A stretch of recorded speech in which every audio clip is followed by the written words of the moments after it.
Ooh. As 3.22 is approaching, it's build guide and starter research season for a lot of people. And I would like to provide you with some of my kind of recommendations, I would like to call it. I have a very opinionated view on this, obviously. It's not like a top list. There are no particular order or anything. They're not necessarily the best, but they're builds I personally would play that have a certain either playstyle to them, they reach certain criteria, and I would like to go a bit over these criteria because I feel like it's very important for these lists because everybody's very different, right? And there's a reason these builds are there, and there's also reasons other builds are not there that you would be expecting to be there, and they might even be better, like objectively. But it is not objectively; it's a subjectively list in there. To me, I typically play softcore, at least for League Start. And this is meant as a softcore list, even though there are a lot of hardcore builds. And the reason is that I feel like, especially if you're not a super experienced player and you know exactly what you're getting yourself into and you know exactly that you're fine with dying a lot and you might not know exactly that you're okay with the difficulty on how to play a build. Because depending on who is piloting a build, it can be considered to be rather safe and tanky, but if you then realize that the player piloting the build is like one of the top players of the game, then yeah, your experience might be very different, right? Like I don't know, if you give, I don't know, I'm just gonna call a Jugg on there because he's incredibly good, and if you would try one of his League Starty guides that are really good, by the way, like the builds are good, they're fine, but you're gonna have a very different time, right? You probably need to overlevel significantly more than he does. You need probably significantly more gear, because if you don't, you're just gonna die.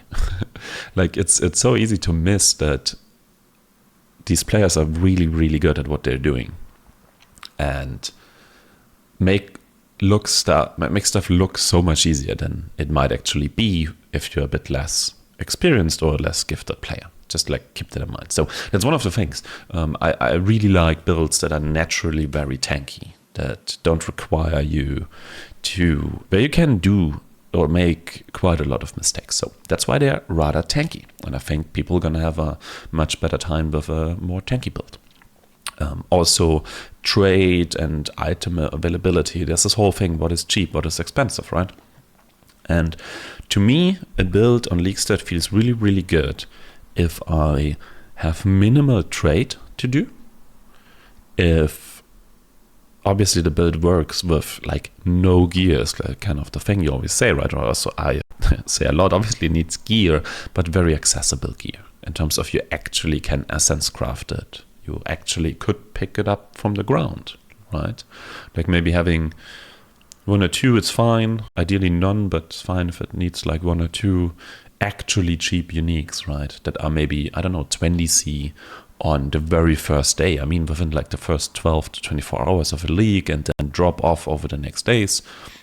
That's really fine to adjust. If you see, maybe, I don't know, like a Ming's Heart, for example, it's like a ring I like to use in poison builds. And that one might be quite expensive, like in the first day, comparatively expensive. Like it's going to cost you 20C. Right? And 3 days later, maybe on Monday after League Start, it's going to be 5C for like a not perfect version. So in terms of, you don't need to trade much, and you don't rely on getting specific items that might be expensive or even have a chance to be more expensive. Also other gear, it's really important to me that you don't need to trade, right? Especially on the first few days. I just want to play the game and hit things and not have like these trade things going on, like, you know, these trade alerts and looking for that and already needing to have some currency early strategy thing. I just want to play the game and buy everything I need and craft everything I need just with what I find naturally without going out of my way. So other thing is obviously look and feel, just like how does the build look, how does it feel. I don't care too much about very early bossing, right? except for like getting void stones, especially the first two. Obviously needs to do it very easy, but no like invitation farming or anything, or no very specific how's it called, currency farming. So with that out of the way, that was a very long intro. You can also could have just skipped ahead. I'm just gonna go over this. I'm gonna try to provide you guys with links to, I'm definitely going to provide you guys with links to stuff I'm showing. Just because I'm stealing the footage of other people doesn't mean I actually recommend. I'm going to link you obviously that footage as a starting point anyway. It doesn't mean I recommend exactly going for that specific PUB or guide. Not every single build I will be able to provide you with a guide from someone or a perfect PUB that I would actually recommend following. There's a list of things to give you ideas that I like, and then you can do your own research on how to actually do that, right? Okay, cool. So, Boneshatter, like the very first one, obviously Boneshatter. It's a really, really, really good build, and it progresses extremely well. It's melee, sure, and you have to put your totems down and things. Like, yeah, it's a few buttons, but it just progresses really, really well. I believe you can go Slayer or Juggernaut. I think both are fine. Juggernaut is arguably better, I think, for most people. I highly recommend Slayer. I think it's way more fun. It's way cooler, and I also feel like it transitions better, right? Because these two below there, in terms of like an SRS champion, these two are for like if you want to go like uber bossing like a lot, for example, and you might struggle doing it with Boneshatter. It's not like Boneshatter can't do it, absolutely can. It's not a point, but it's probably going to be easier with like an upgraded version for later. So I like to transition them. I believe SRS champion is going to be great transition wise, or basically also this one here. This is the Juggernaut one, right? This is like a Juggernaut version. This was a Slayer version from Karn. And there's this really nice Juggernaut guide from, it's called Binos Gaming, right? That's a bit bigger. So yeah, that's kind of how our Juggernaut. There's not that much gameplay in there, but it looks kind of the same as the other one, right? So that's the Juggernaut version. You can go with both. Probably, if you're newer to the game, you're probably going to have a better time with Juggernaut. If you're less experienced, also because I believe there's more detailed beginner-friendly guides, even though the Slayer guide from Karn is also insanely detailed. So yeah, SRS Champion, that's like a weird thing. It kind of looks like this. I just found some footage there. It's like this SRS thing. I think it's a really cool bosser, just purely. So maybe if you want to play some other builds and then have your starter transition to something that is purely for Überbossing, that would be a cool option. Same thing with this Tainted Pact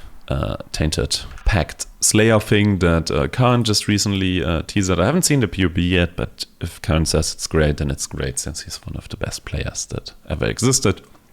So you can trust that. I think the keystone there got nerfed, but yeah, he says it's fine, so it's probably gonna be fine.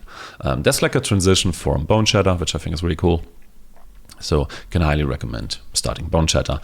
I personally will most likely play Boneshatter in some hardcore SSF playthrough or scenario, maybe Gauntlet, something like this. So I can try that. Probably not on normal league start, but we will see. Corrupting Fever Champion, also finding some footage here. In this case, I would highly recommend Rutu's build guide stuff. However, keep in mind it's Rutu, so you probably need some basic experience with the game to be able to follow the guides. It's a really cool build. We're not using Kinetic Blast anymore, I believe, but it's essentially the same as you can see here. You run around and you make other mobs, and I think that's look and feel wise really cool, because Corrupted Blood is so annoying in the game, right? And you always want to get rid of it, and with that build you can apply Corrupted Blood to monsters, and that feels like really good. So yeah, it's this AoE thing where you spread the dot. It's a dot build. Essentially, really cool. It's the champion, so it's rather tanky, very easy to set up. It's really easy to level, very quick as well.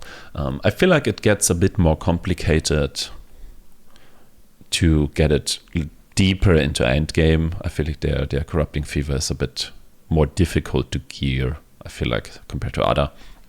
other things. So keep that in mind. But up until Voidstones, it's very, very simple. A very good build. Exsang Reap Pathfinder. I already teased that in a patch note video or in a different video. Who cares? Yeah, it's basically Exsang Ignite. You just self-cast it, and then like here in this showcase by Shazer, you ideally have this flower MTX, right? It's not only a really, really good build, I believe. Again, highly recommend the version from Rutu. Again, maybe not that easy to follow, but should be very, very strong. It's poison, even with nerfs, it should be very, very good. And with that MTX, you can puke flowers on monsters, and that's like really cool. I really like that. For a bossing setup, you can use Reap instead of Exsanguinate. But overall, still a poison build. If you're sick of poison builds, fine. In general, with Pathfinder builds, there is some, if you're a bit less experienced, there's a bunch of technology around your flasks and what kind of uptime they have and how many charges they gain. And you very quickly rely on flask being actually 100% up, right? And that's something you just have to learn. You just need to be aware there is technology that you need to kind of, maybe not master, but really get your head around, because if you don't, it's going to feel terrible, because you're going to die all the time, because your stats are not fine. Let's just restart this, I guess. Right, you might not have the resistance all the time, and then 20% of the time your resistance isn't up and you're going to die, and this is going to be really weird. So just to keep that in mind, it's not hard to do, but something you actually have to look out for, so you balance all of that correctly, also with last effect and everything. So yeah, can highly recommend. Very likely for me to be an actual starter, because it's really cool, and also you can level as a Pathfinder. Poison leveling is just insanely quickly and very fun. So yeah, can highly recommend. The next one is obviously Mr. Pox, because it's Righteous Fire, either Inquisitor or Juggernaut. Choosing in between those two, I think Juggernaut feels safer and more solid. Obviously, it's just even more tanky and very, if you got a lot of time, it's really cool. Inquisitor typically is faster. You can also go with a non-Pox version of this, right? It's not like Pox is the only one that got something for that, but then you're looking more towards almost racing builds and stuff like that. Like an Inquisitor can be way faster and way more explosive.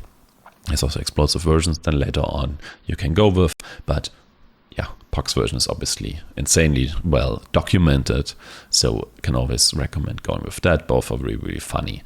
And if you go Inquisitor, I haven't put it down there, but with an Inquisitor, you can respec later and even change ascendancy and go into these Monia builds, like these mana-based trigger delve builds and whatever they are. So there's like an opportunity, if you started IF and then you want to do different things, then you can reuse that character, right? Because you already have it and you could go other race. Can highly recommend. Also, obviously, Pox doesn't only have insane amount of videos. He also has a website, in case you have never seen it. Most people have, right? There's like insane amount, right? It's maybe a quick guide on this website, because it's sometimes not that easy. Actually, here you have the actual builds, right? That's the PUBs essentially. Here you have guide things that are not always all of them super up to date. Highly recommend to check his YouTube channel and go with whatever version he recommends at that very moment. Whatever he says, go with that if you're unsure. And in case you have questions, there is this FAQ button up here, so an FAQ button, and there's like all the questions. You can filter them for everything. Why is there RF in the helmet? Like, there's answers there. So that's like how you navigate this funny side here. So yeah, like always, can highly recommend that.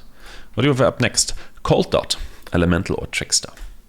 So yeah, that's like a Ventura run, also really cool, because he has a run for that. You can look at like a speed run. This is like 3 hours to maps, I believe, and then I don't know, another 3 hours or 4 maybe until he kills Uber and Eater. It's like really cool in case of you want to level really quickly and want resources there. So can always highly recommend Ventura's channel for these sort of sort of runs there. Cold Dot overall, as you can also see in the footage, I think I really like it. I in general like dot builds, and this one is funny because it doesn't put the dot on the actual enemies. It's more like an area of effect dot situation as soon as you play Cold Dot. Like poison or ignite or anything like that, you would just kind of put on the monsters, right?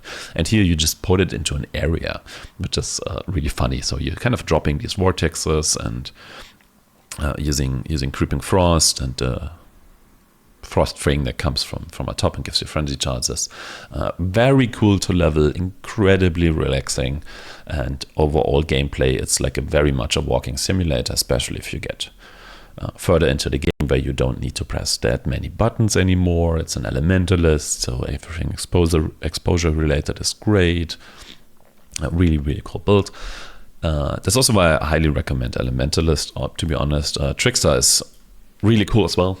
Just like the next build will be in terms of defense, Trickster is really cool. It feels so good. There's like evasion, energy shield, get your stuff back, defense really cool. So I think Trickster is probably just safer as a Cold Dot starter compared to Elementalist in terms of tankiness and survivability. So maybe, I don't know, if you're hardcore, and then you might want to go Trickster, right? Possibly. So the other two things here about Cold Dot, especially Elementalist, are two transitions that I think is really cool. There is Vortex Ignite. That's like the real walking simulator later on. It's not the starter, but you're just like similar to this showcase here. You're just walking and you're dropping Vortex on left click and it ignites people and then they explode. So you have this really cool, satisfying clear where you just walk into things and they die and explode. Really, really cool. Next one that I actually have some footage of my own is the RF Elementalist, as a transition later on. That's like a funny build, and it got just like these satisfying explosions. Like, I really like that build. It's not even that great and good, and it's very expensive, especially for what it does. But you can walk around and have like these Herald of Ash explosions, and then you're gonna spend money by buying an MTX to make it look cooler, and you just are gonna have a good time. I think I did most of the grindy challenges last week just on that build, just because it's so fun. So yeah, starting Cold Dot has, especially on Ele, has like some nice transitions. In general, there's more. There's EK Ignite. There's like a bunch of like elemental based, I'm gonna explode the screen possibilities with like different ways. Typically it's Ori of End, the flask, which is rather expensive but really cool. So you have a lot of options. Basically, if you have this character around, you can just spend a bunch of regrets and build it up and have a funny explosion mapping build. Highly recommend. Frostblade Trickster, that's like one of the first ones that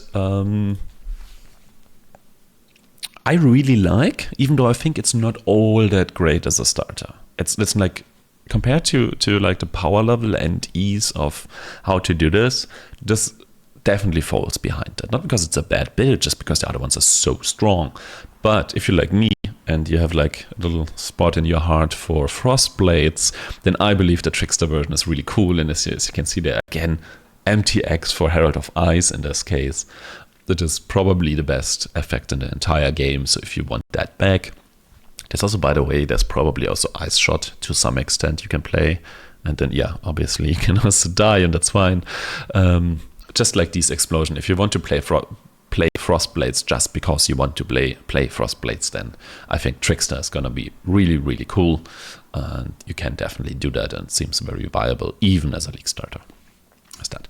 Next one on the list is the Reign of Arrows Champion, which ticks a lot of boxes for me. That's like actually interesting enough a build I have never played at all. But from the POB that Fuzzy Duxy has given and like the video showcase, I'm pretty sure it's gonna feel amazing, and it ticks exactly the boxes like I talked about earlier. It's comparatively easy and without much trade interaction, fine to set up. It should be good enough to level, right? Not speedrunning levels, but it's gonna be fine to level. Maybe even rather smooth, especially if you take your time a little bit. It's a champion, right? And on top of that, you build it very tanky. So you're not gonna die much, I don't think so. And you have this like satisfying, easy clear where it's not super speedy, but it's super consistent. You can just like similar I did in the past with the poison seismic trapper, right? I'm totally fine with a play style where I just go a few steps, or maybe a shield charge. In this case, not shield charge. That's really sad, obviously, because bow. But and then just throw stuff in front of you, right? And then everything dies, and then you just walk there and throw more stuff. It's like throwing stuff in front of you, like a bit of a different gameplay than like, I don't know, an RF elementalist that kind of charges into the monsters. But yeah, not too much aiming either. Seems like a really solid build, and I can highly recommend it from opinionated, what I've seen, and in general that yeah, should be cool.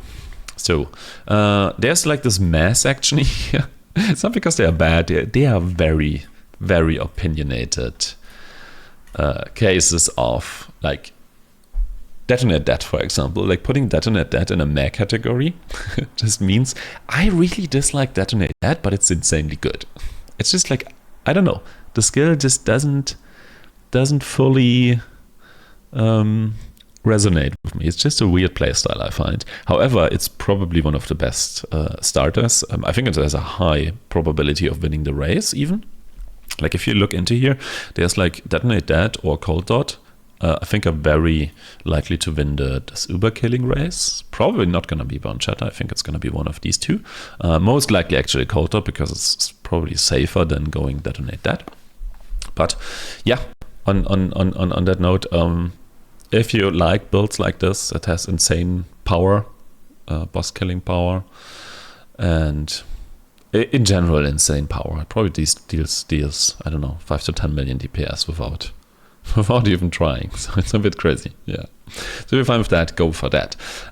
Toxic Rain, also staple, right? It's probably also like a Scissorin staple. So it's really cool because there's Scissorin guys for that, and they are typically really cool, especially for newer players and very SSR friendly. So yeah, Toxic Rain is around forever. Pathfinder is probably quicker and more volatile and cooler, and Champion is, again, it has Fortify. And adrenaline also, by the way, on all the champion things you get adrenaline. That's really cool. So yeah, it's one of these builds that is incredibly good as an all-rounder, as a league starter. Get your watchstones, finish whatever you need to do, and get farming. I just don't like it.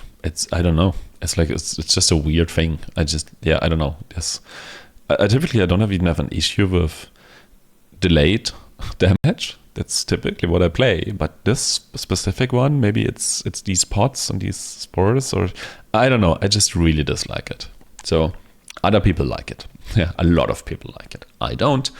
And the very last one is a bit of a dangerous one because it's Fire Trap Elementalist.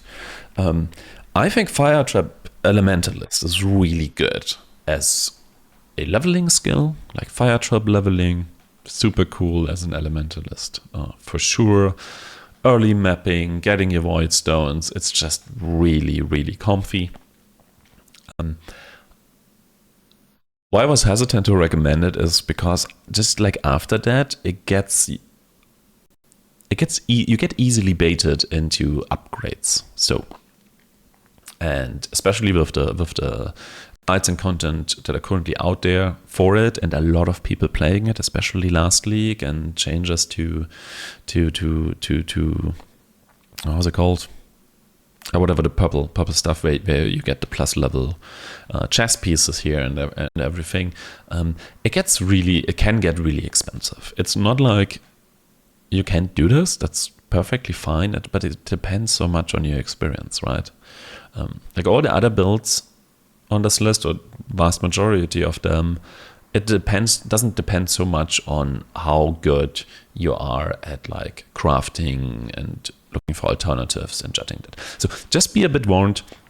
There's a lot of content about this build out there that might trick you into being a bit disappointed in prices and how to upgrade depending on your experience. That's just the only thing I have of that. Other than that, Fire Trap Elementalist is really cool. Seeing a bunch of people last league having so much fun with it and really liking it. So can highly recommend it in general as a starting thing.